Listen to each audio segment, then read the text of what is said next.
When it comes to trading in stock market, it is commonly believed that you have to buy a stock and then sell it later.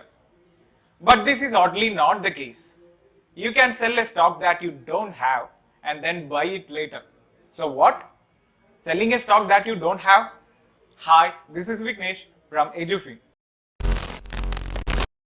As I said before, you can actually sell a stock and then buy it later. This process is called short selling.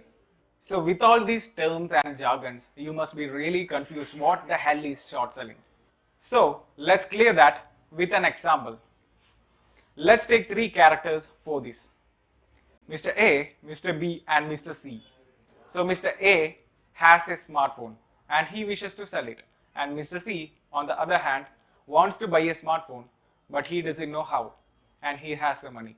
So Mr. A wishes that he wants to sell his smartphone for 10,000 rupees. Let's assume that. So Mr. B, as I never talked about him, right? So he is the middleman. He knows A and C very well. So Mr. B approaches to Mr. A, realizing the situation, and tells him that you can give him the smartphone first and he will sell it for you. That is, Mr. B will sell his smartphone for Mr. A. So he takes that smartphone and goes to Mr. C, and Mr. C is surprised that he is presented with a smartphone and Mr. C has 15,000 rupees. So Mr. A is wishing that he gets 10,000 rupees at least and Mr. C has 15,000 rupees. So Mr. B offers him that smartphone for 15,000 rupees and he gives the smartphone and he buys that smartphone and give it back to Mr. A. So considering this example, you must have been realized that the first trade here has happened to be selling and then buying. So B is a middleman, like investors like us, has been borrowing stocks from some people out there in stock market and buying it later. This is the same process for short selling. You are borrowing a stock and buying it in the expectation that it is going to be going down. That means it is going to be a bearish market to trade.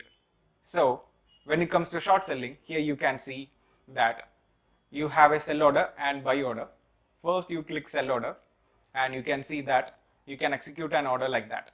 So when you hit the sell order, you are going to execute a trade on order session. So you are expecting that it is going down and it should be going down. Otherwise, you are going to have a big loss because the market has the potential that it is going to up always and has the potential to go down as well.